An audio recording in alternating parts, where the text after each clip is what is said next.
Se você não quer gabaritar a química do Enem, não tem problema, é só você pular o vídeo. Mas se você ficou, é sinal que você quer aprender e vai ter a melhor aula de estequiometria agora. Se liga!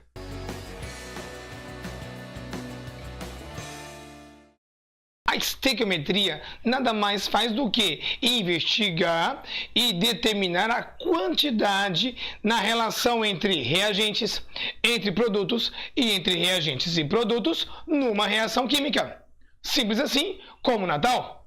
Agora, o que eu digo sempre é que na estequiometria você vai aplicar regra de 3, montar e executar cálculos de regra de 3.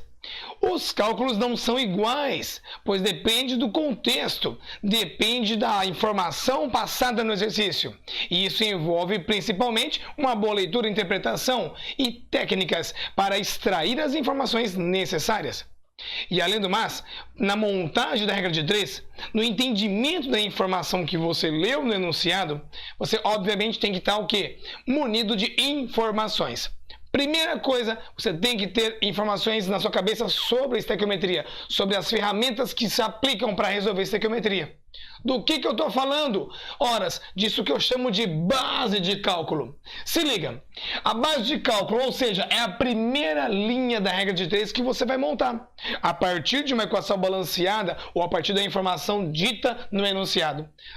Se liga, 1 mol, que é o nome mais temido na estequiometria, quer dizer o quê? Uma quantidade de partículas, que sempre será o quê? 6,02 vezes 10 elevado a 23. Horas, assim como uma dúzia está para 12, uma dezena está para 10, 1 mol está para 602 sextilhões. Em alguns exercícios, arredonda 6 vezes 10 a 23. Ponto. Agora, uma coisa é certa. 12 ovos, que é uma dúzia, na balança, tem a mesma massa que 12 laranjas, uma dúzia de laranjas? Claro que não. Por quê? Ovo é ovo, laranja é laranja. Sendo assim, 1 mol corresponde sempre ao mesmo número de partículas, mesmo número de unidades, mas a massa não é a mesma, porque depende da fórmula, depende da substância aplicada. Logo, 1 mol, que está sempre para 6 vezes 10 a 23, vai corresponder a uma massa em gramas, naquela balança, a balança atômica ou balança molecular. Essa massa em gramas é a mesma massa, seja do átomo, se eu estiver falando de 1 mol de átomos, ou seja da molécula, se eu estiver falando de moléculas. A massa atômica ou a massa molecular, dado em gramas, essa é a massa molar. E esta massa vai ocupar um volume, lógico. A matéria não tem densidade? Não tem? Densidade não é igual a massa sobre volume? Muito bem, todo material vai ter, portanto, um volume. Está aqui o volume molar. Mas você deve estar pensando, mas eu conheço esse volume, é 22,4. Calma, não seja precoce. Isso aí é volume de gases, nas condições normais de temperatura e pressão. Mas você não vai me dizer que essa caneta aqui não ocupa lugar no espaço? Sim, isso aqui tem um volume. Existe volume para sólidos, volume para líquidos. Mas o que estamos mais acostumados é o quê? É trabalhar com os volumes de gases nas condições normais. Vamos ver exemplos disso daqui, Vem em mim. 1 mol de água, água 2O, tem 6,02 vezes 10 elevado a 23 moléculas de água. E esse número de moléculas de água na balança, massa de 18 gramas. Se você pegar aqui, hidrogênio tem massa 1, são 2 hidrogênios, então massa 2. Com a massa do oxigênio, que é 16, soma tudo, 18. Então essa massa aqui, a massa molar, veio da massa da molécula de água.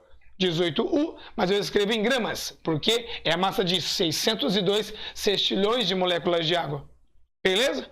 E como nós sabemos que a densidade da água é 1 grama por ml, logo, o volume desse 1 mol de água, 18 ml. Certo? 1 grama de água corresponde a 1 ml de água. Agora, olha só. 1 mol de ferro, nós estamos falando de 6,02 vezes 10 elevado a 23 átomos de ferro.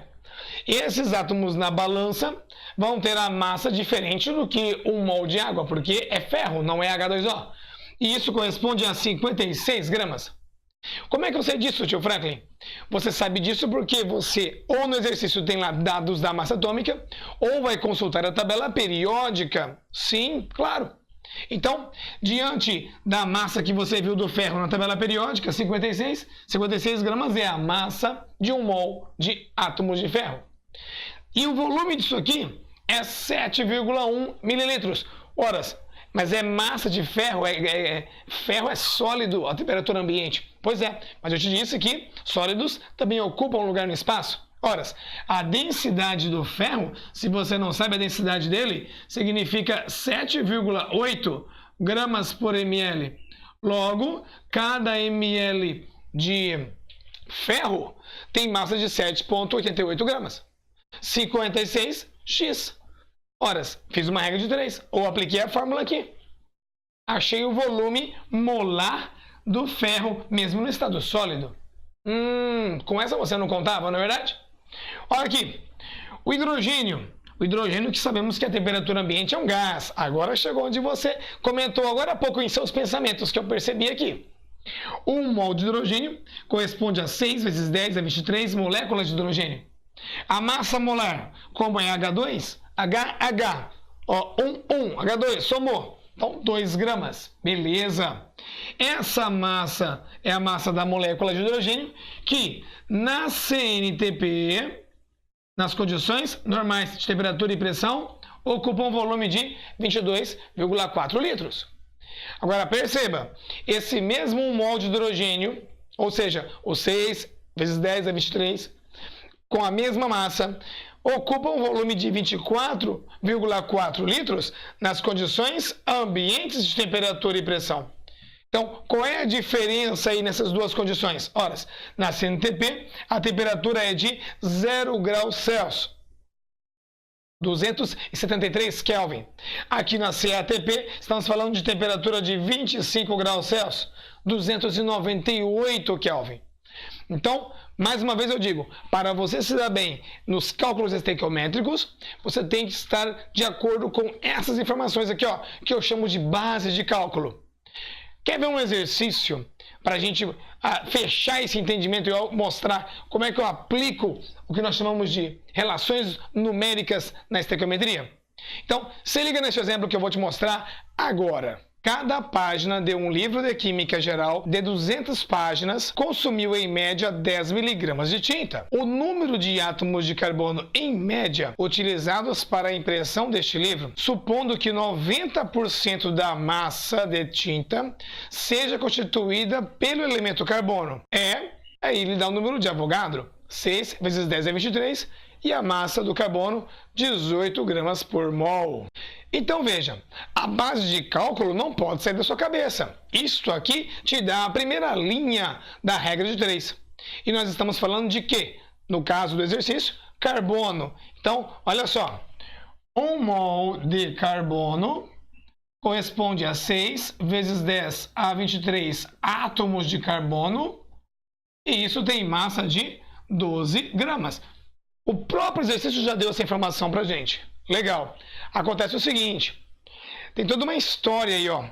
Eu tenho um livro de química, 200 páginas. 200 páginas, cada página 10 miligramas de tinta, e essa tinta é 90% carbono. Legal. Então, acontece o seguinte, ele quer saber o quê? Eu vou usar nessa relação aqui o seguinte, quantos átomos de carbono foram utilizados para imprimir este livro. E neste livro, com certeza, nós temos o quê? Uma quantidade em gramas de carbono. Vamos achar essa quantidade agora, tá vendo só? Então, eu entendi o exercício. Ele me deu aqui a base de cálculo, ele quer saber quantos átomos de carbono estão gastos ou foram usados na impressão deste livro. E este livro usou tantos gramas de carbono. E ó, as informações me fazem refletir o quê? Bom, que cada página deste livro gastou 10 miligramas de tinta. Tem 200 páginas. Logo, qual é a quantidade em miligramas de tinta? Este X, certamente que é 2.000 miligramas de tinta. Maravilha. Só que isso aqui é toda a tinta usada. Certo, 100%. Acontece que 90% disso aí era o carbono. Quanto de carbono foi utilizado? Boa! Então, este X aí em especial, 1.800 miligramas de carbono puro, que em gramas divide por 1.000, nós vamos ter 1,8 gramas de carbono. Então, veja você que na impressão deste livro, nós pegamos aqui, ó, entendemos o quanto que tem de carbono. É esse cara que eu vou pôr aqui, ó. É onde eu digo, acabou o exercício. Porque é para você aplicar agora a regra de 3. Não é verdade? Então, aplicando aqui, ó. Quem multiplica o x já passa para o outro lado, dividindo, hein? X igual a 1,8 vezes 6 vezes 10 a 23, dividido por 12. X igual a... Aproveita aqui e simplifica.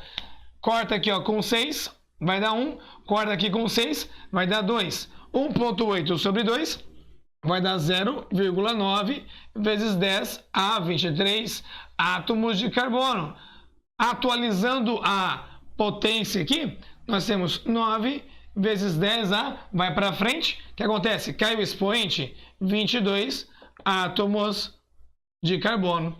Simples assim, como Natal. Percebeu? Nós temos que estar atentos ao conteúdo, às informações, aplicar dentro de exercícios daquilo que você interpretou corretamente. Ora, não perca tempo. Quer se aprofundar em estequiometria? Quer ver mais sobre estequiometria? Reações com reagente em excesso, limitante, rendimento, pureza? Então, clica no link aqui abaixo deste vídeo e vem comigo, vamos nos aprofundar em química nos cálculos estequiométricos, ok? Então, aguardo você no próximo vídeo. Um abraço!